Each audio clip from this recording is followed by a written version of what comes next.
नमस्कार, मैं विनय कुशवाहा, आप देख रहे हैं न्यूज बिहार। हम आपको दिखाते हैं भीम आर्मी के राष्ट्रीय अध्यक्ष विनय रतन सिंह ने आज छपरा में आकर गर्जे। देखिए उन्होंने सभा को संबोधित किया, देखने के लिए बने रहिए। अगर मेरे घर में 1 किलो अनाज है तो मेरी ताकत क्या है? हमने दूसरों के राज को स्थापित करने में उनकी मदद की, लेकिन जब जब अपना राज स्थापित होने की बात आई तब तब हम लोगों ने पैर जीते, तब तब हमने अपनी जातियों का ठीक राशि पर रखा, तब तब हमने ये देखा कि हमारी जाति का नेता कौन है। ये देखो डॉक्टर अंबेडकर को आंदोलन चलाने वाला नेता कौन है, जो डॉक्टर अंबेडकर की व्यवस्था को स्थापित कर दे, उसको आगे बढ़ाने वाला नेता कौन है। ये देखना शुरू करो। ये देखना शुरू नहीं करोगे तो मुझे कोई दो राय नहीं है कहते हुए कि आज हम बाबा साहब अंबेडकर, काशीराम साहब ऐसे महापुरुषों के गले में माला डालने का काम करते हैं। अगर हमने इस विरासत को बचाया तो हमारे गले में भी मालाएं डलेंगी, और अगर विरासत को ना बचाया तो जो बच्चा आज 10 साल का है, 5 साल का है, जो बच्चा 15 साल का है, 20 साल का है, कल जब ये अधिकार जुटेंगे तो तुमसे पूछेगा, जवाब मांगेगा। वो कहेगा जब तुम्हारे पिता लड़ रहे थे, तुम्हें कौन सी फांसी चढ़ रही थी, तुमने लड़ने से क्यों इनकार कर दिया? वो तुमसे पूछेगा। अब अपने जमीन में झांकिएगा कि क्या जवाब दोगे उस समय जब सब कुछ रुक चुका होगा। आज भारतीय जनता पार्टी लगातार संविधान को तार तार कर रही है। पहले एससी एक्ट में बदलाव किया, 2 अप्रैल हुआ, 13 लोग शहीद हो गए। उसके बाद वर्गीकरण, हालांकि जनगणना पहले होनी चाहिए थी, बिहार के लोगों ने जनगणना करा ली, पूरे देश की जनगणना होनी चाहिए। हमें भी तो पता लगे इस देश में हमारी हिस्सेदारी क्या है। यहाँ के हमारे पुरुष पैदा हुए, इनकी हत्या हुई आंदोलन करते करते। उन्होंने उस समय नारा दिया 100 में 90 शोषितों ने ललकारा है, भारत की जमीन में 90 भाग हमारा है। मैं जब उस नारे को पढ़ता हूं तो मैं सोचता हूं कि हमारी पहली पीढ़ी यानी कि ज्यादा ताकतवर थी, लड़ने में बहुत मजबूत थी। कम पढ़े लिखे लोग तो थे लेकिन लड़ते थे। लेकिन जब मैं देखता हूं 100 में 90 शोषितों ने ललकारा है, वो ललकार ढूंढता फिरता हूं पूरे देश में, वो ललकार कहां चली गई? वो कहां गए ललकारने वाले लोग? वो कहां गए शोषित वंचित वर्ग के लोग जो ललकार मार सके और कह सके कि हमारी बहन बेटियों की भी इज्जत ऐसी है जैसे यहाँ की और जातियों की बहन बेटियों की इज्जत है। वो कह सके, वो लड़ सके अपने अधिकारों में बढ़ती, वो कहे कि हमें अच्छी रोटी, अच्छे मकान की आवश्यकता है। लेकिन वो ललकार साथियों दिखाई नहीं देती। बड़ा मन दुखी होता है जब 20 साल का युवा, 25 साल का युवा, 30 साल का युवा, 35 साल का युवा मूवमेंट चलाने की बजाय नशे की ओर बढ़ रहा है, लगातार वो नशे की ओर जा रहा है। वो ये नहीं देख रहा कि आने वाली नस्लों का क्या अंजाम होगा, वो ये नहीं देखना चाहता। सोचो तो सही है, वोट क्या है? कभी आपने उससे प्रश्न किया कि डॉक्टर अंबेडकर इस वोट की व्यवस्था क्यों करके गए? वरदान सावंती लोग ये कहते थे जो गवर्नमेंट सर्वेंट है, जिसमें जमीन है, उसको ही वोट डालने का अधिकार दिया जाए। बाबा साहब अम्बेडकर ने कहा नहीं, इस देश में पैदा हुआ 18 साल का हर वो व्यक्ति किसी भी समाज का हो, उसको वोट का अधिकार दिया जाए। हमने समझा ही नहीं। इस वोट को समझो क्या है। ये आपका एक वोट आपके बच्चों की अच्छी शिक्षा का निर्माण कर सकता है, आपके बच्चों को विदेश पढ़ने के लिए भेज सकता है। आपका एक वोट, ये आपका एक वोट, क्या आप कितने भी गरीब और आपके घर में कैंसर जैसी बीमारी हो जाए तो उसका भी फ्री इलाज करा सकता है ये वोट। ये वोट आपकी हांडी में डलने वाला तेल, उसकी कीमत कम करा सकता है, आपकी बेटी की शादी फ्री में करा सकता है, आपके गली खंडों का निर्माण करा सकता है, आपके घर में साफ पानी की व्यवस्था करा सकता है ये एक वोट। इस वोट की ताकत को पहचानो मेरे भाई, क्योंकि वोट की ताकत से बड़ी ताकत आज देश में नहीं है। कोई कहता हो लाठी डंडे बंदूक की ताकत है, कोई कहता हो तलवारों की ताकत है, तो तलवारों का नाता तो जितना मेरे पुरखों से रहा है, इस देश में किसी का इतना नाता नहीं रहा होगा। कई हजार साल हमारे पुरखों ने तलवार के दम पर यहाँ राज करके दिखाया है, और आज भी अगर हम तलवार उठा लें तो तहस-नहस बना सकते हैं, मैं जानता हूं। लेकिन डॉक्टर अंबेडकर तलवार की जगह कलम लेकर गए और कह गए कि यहाँ व्यवस्था स्थापित करना। गुरु रविदास जी की लाइनें फिर याद आ रही। 600 साल पहले गुरु रविदास जी आदेश कर रहे हैं शोषित वंचित वर्ग के लोगों को, कह रहे हैं कि चाहूं ऐसा राज में मिले सबन कौन, छोड़ पड़े सब संग बसे रविदास रहे पसंद। ये 600 साल पहले कह रहे हैं गुरु रविदास जी। कितने साल पहले? 600 साल पहले आदेश कर रहे हैं यहाँ की उन जातियों को जिनका तिरस्कार बड़े पैमाने पर हुआ, उनको कह रहे हैं कि खड़े होना, मजबूत होना, इकट्ठी होना और यहां से राज स्थापित करना जहां किसी को परेशानी ना हो। हम सोए हुए लोग, हम भूल गए। एक व्यक्ति के याद रहा, डॉक्टर अम्बेडकर के, उन्होंने कलम बंद करके कह दिया कि लोकतंत्र का प्रयोग करना और अपनी व्यवस्था को मजबूत कर देना। अब सोचना आपको है, देखना आपको है कि आपका एक नेता संसद में जाकर जय भीम नमो बुद्धाय का नेता है, तो तभी वहां का मुखिया ये कहता है कि आज के बाद किसी धर्म का नारा नहीं लगेगा इस संसद के अंदर। सोचिए, जय भीम नमो बुद्धाय का इतना बड़ा शब्द, या ऐसी क्या हुआ ये जय भीम नमो बुद्धाय? जय भीम समानता का प्रतीक, बुद्धाय शांति का प्रतीक। वो राम गए, लक्ष्मण गए, सीता गए, वो सारे नारे लगाए, कोई फर्क नहीं पड़ता। लेकिन अगर हमने नारा लगा दिया तो फौरन ये कह दिया गया कि किसी धर्म का यहां नारा कभी लगेगा नहीं। सोचिए ना, एक नेता यहां से जाकर कहता है विधानसभा में कि मनरेगा मजदूरी बढ़ाओ, गरीबों की व्यवस्था करो, समानता पर बात करो, तो सारी राजनीति इसके खिलाफ हो जाती है। सारी राजनीति कि ये गरीबों की बात कर कैसे रहा है। आज सोचना आपको है कि आज भीम आर्मी का एक कार्यकर्ता कहीं गलत होता है तो वहां सबसे पहले पिटने के लिए पहुंच जाता कि नहीं मैं जाऊंगा। 50 मुकदमे के कार्यकर्ता पर प्रशासन सरकार के द्वारा लगाए गए हैं। अभी छत्तीसगढ़ में 180 बच्चे जेल में बंद है। कई बार वो आंदोलन कर चुके हैं, मुश्किल से 15 से 20 बच्चों को छोड़ा गया। अलग अलग राज्यों में, महाराष्ट्र के परभणी में एक भाई की पुलिस पीट पीट कर हत्या कर देती है। और अगर बिहार की बात करूं, जितनी घटनाएं पूरे देश में होती है उतनी घटनाएं बिहार में एक दिन में हो जाती हैं। ऐसा कोई दिन नहीं जाता जिस दिन बिहार से 2-4 फोन जाते, भैया आज यहाँ क्या हो गया, बलात्कार हो गया, ये हो गया। ये जानते क्यों हो रहा है? इसलिए हो रहा है कि यहाँ की बहुसंख्यक आबादी आज भी दूसरे ये पूंछ पकड़कर पीछे घूम रही है। किसकी पूंछ पकड़ के पीछे घूम रही है? जिसे यहाँ प्रधानमंत्री का बंदर कहा जाता है, जो आज उनके रहमो करम पर यहाँ सत्ता में बैठे हैं, उनकी पूंछ पकड़कर हम पीछे पीछे घूम रहे हैं।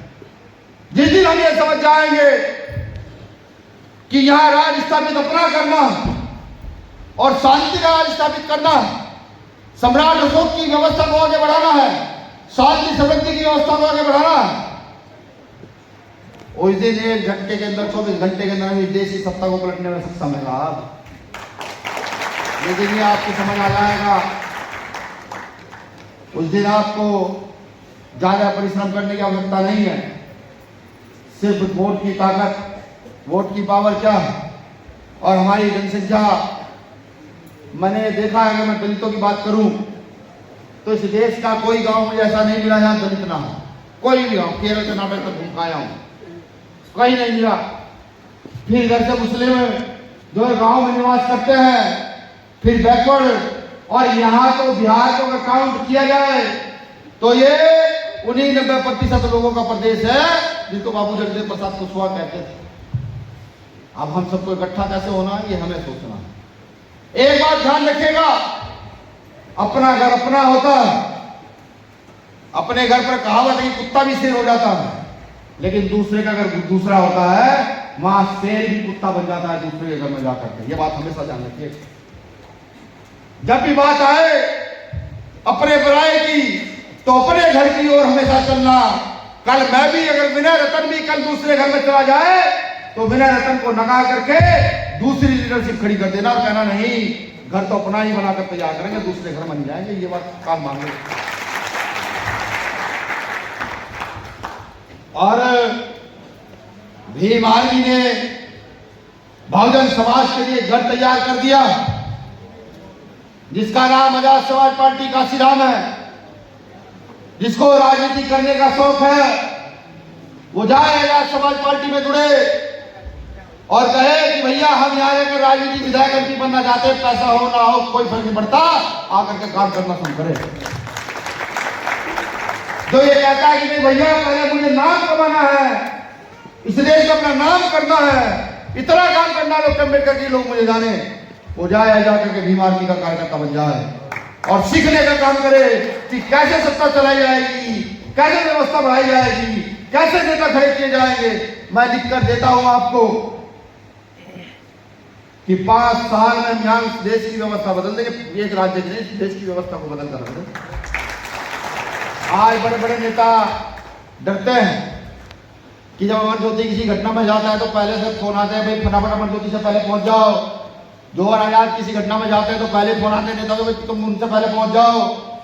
जैसे ये बहुत बड़े धुरंधर हो गए हैं, इनके जाने से पता नहीं कौन से किले लड़ जाएंगे, लेकिन उनको पता है कि इन लोगों ने अपनी ताकत समझ ली है। जब अमर ज्योति जाएगा तो अमर ज्योति नहीं जाएगा, उसके बाद भीम आर्मी जाएगी। बिहार, मध्य प्रदेश, राजस्थान, हरियाणा, गुजरात, केरला, कर्नाटक, इस देश की 24 राज्यों की भीम आर्मी जाएगी। और जब जौहर आजाद जाएगा तो भी इस देश की 24 राज्यों की भीम आर्मी समाज पार्टी से पीछे खड़ी होकर वहां दिखेगी। इसी बात से सरकारें डरने लगी हैं कि ये पढ़े लिखे लोग इकट्ठा हो रहे हैं, ये शोषित वर्ग के लोग इकट्ठा हो रहे हैं, ये अपने बाप दादाओं के अपमान का बदला लेना चाहते हैं, ये अपनी विचारधारा इस देश में स्थापित कर देना चाहते हैं। इसलिए वो लोग डर रहे हैं। वो लोग डर रहे हैं कि विधायक का बेटा विधायक अब ये बनने नहीं देंगे भीम आर्मी के लोग। ये फकीर के बेटे को, मजदूर के बेटे को, किसान के बेटे को उठाकर लाएंगे, उठाकर लाएंगे, उसको कहेंगे चल राजनीति कर। जो विधायक, जो नेता का बेटा नेता होगा, कि अगर काशीराम साहब, जौहर भाई जैसे साथियों को, आजाद जैसे साथियों को तैयार करते, क्या आज हम तैयार हो पाते? जब इन्होंने आज तैयार किया तो आपका भी फर्ज आज किया और लोगों को तैयार करने काम करें। मैंने ऐसे देखा कि जब यहाँ पर संगठन की वीर रस के गाने चल रहे थे तो हमारे साथी खूब झूम रहे, लेकिन जब सीखने की बात आई तो हमारे साथियों ने कुर्सियां छोड़कर वहां जाने का निर्णय लिया। अब इस निर्णय को लेने से काम नहीं चलेगा, आपको सिखाना होगा। कोई भी मिशन भी आपके घर पहुंचे उसको सिखाना होगा और राज स्थापित करने की मांग करेगी हुई है प्रचार। जिस राज को स्थापित करने के लिए भारतीय जनता पार्टी कई लाख करोड़ रुपए लगा दी है। यहाँ की लोकल पार्टियां भी मैं देखता आ रहा था, बैनर पे बैनर, बैनर पे बैनर, बैनर पे बैनर लगे हुए हैं, योजनाओं के नाम लिखे हुए हैं, लेकिन ये नहीं पता कि योजना थी किसके लिए। और अगर मेरे परिवार के लोग सोच लें कि हर रोज 1 घंटा काम करना है, 1 घंटा भीम आर्मी समाज पार्टी को समझाना है जाकर कि भीम आर्मी ये काम करती है और भीम आर्मी समाज पार्टी का एक नेता संसद पहुंचा वो ये काम करता है। अगर आपने समझाना शुरू कर दिया तो उनके कई लाख करोड़ रुपए रखे रह जाएंगे और इस देश का गरीब मजदूर किसान इस देश का राजा बन जाएगा। अगर आपने काम करना शुरू कर दिया। एक बात को प्रकाश डालता हूं, ये जानता है, वो नहीं जानता है, हमारी सीनियर टीम लगभग जानती है। जब चंद्रशेखर भाई उत्तर प्रदेश के लोकसभा नगीना से चुनाव लड़ रहे थे तो भारत की सारी पार्टियां एकजुट होकर उन अकेले व्यक्ति को चुनाव हराने के लिए तैयार थी। सारी पार्टियां, बीजेपी, कांग्रेस, समाजवादी, बसपा, भाजपा, आरएसएस और तमाम संगठन। मैंने ये देखा बड़े से बड़े नेता वहां 8-8 दिन रह करके सिर्फ एक ही बात चलेगी, चंद्रशेखर आजाद को किसी तरीके से हरा दिया जाए, क्योंकि वो जानते थे कि जब चंद्रशेखर आजाद जीत कर जाएगा तो संसद में सबसे पहले पूछेगा कि ये रेप होते हैं इनकी कसूरवार कौन है, ये जो हत्या होती है इनकी कसूरवार कौन है, हमारे लोगों पर जमीनें नहीं है इनका कसूरवार कौन है, तो पूछे। सारी पार्टियां लगी, लेकिन फिर भी आप सब लोगों ने मिलकर, बिहार के लोगों की भी हिस्सेदारी है, बिहार के लोग बिहार से 1 रुपया इकट्ठा करके ले गए थे चुनाव लड़ाने के लिए और रहे वहां से 1.5 महीना जिताया। उस समय जो राजनीति के धुरंधर लोग थे वो भी ये कहते कि चंद्रशेखर आजाद जीतेंगे, नहीं जब चंद्रशेखर आजाद 1.5 लाख वोटों से जीते तो उनकी समझ आ गया कि ये बाबा साहब अम्बेडकर के लोग अगर से इसे समझाना शुरू कर दिए तो ये बिना पैसों के इस देश के प्रधानमंत्री और मुख्यमंत्री बन बैठेंगे, बिना पैसों के। ये उनकी समझ आ गया और वो रोकने का मैं हर भरसक प्रयास करता है। मैं तो उनका शुक्रिया अदा भी करता हूं कि तुम जितने पत्थर हमारे मार्ग में डालोगे उतने पत्थर हम अपने पुरखे, अपने दादा माही की तरह काट काट कर उठाते चले जाएंगे और इस देश को मजबूत नाम करवाया है। तो मुझे आशा नहीं, पूरी उम्मीद है भीम आर्मी का ये दर्द कौम के लोग समझेंगे, गांव गांव जाकर मजबूती पैदा करेंगे और एक दिन बिहार में भी बुद्ध के राज को स्थापित करने का काम करेंगे। साथियों, कल बोध गया जा रहे हैं हमारी पूरी टीम गया जा रही है। हमारी विरासत को बचाने के लिए जो आंदोलन हमें स्टार्ट करना चाहिए था, बिहार के लोगों को स्टार्ट करना चाहिए था, यूपी के लोगों को स्टार्ट करना चाहिए था, उस आंदोलन को भंतों ने स्टार्ट किया है अलग अलग जगह से आकर। अब उस आंदोलन को जिताने की बारी हमारी, हम उस आंदोलन को जिताएंगे। कल बोध गया जो साथी साथ चलना चाहता हो वो बोध गया पहुंचे, नीला पन्ना अपना गले में डाल करके पहुंचे, ये बताने के भीम आर्मी के लोग साथ खड़े हैं। और उसके बाद जब मैं आज बिहार छोड़कर जाऊंगा, जाकर के बिहार भवन दिल्ली में घेरने का काम करेंगे हम भीम आर्मी के लोग, वहां भी बताने का काम करेंगे बिहार सरकार हमारे घर को लौटाने का काम करे, हम अपना घर छीनने नहीं देंगे।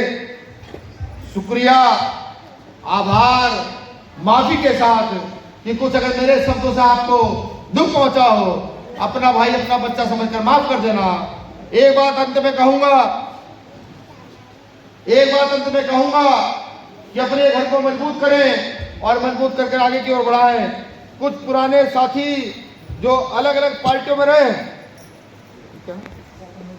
आमिर खान साहब हैं, रोहित कुमार राम जी हैं, संजय कुमार राम जी हैं, युवा नेता कादिर हुसैन जी हैं, आपका आजाद समाज पार्टी भीम आर्मी में बहुत बहुत स्वागत है।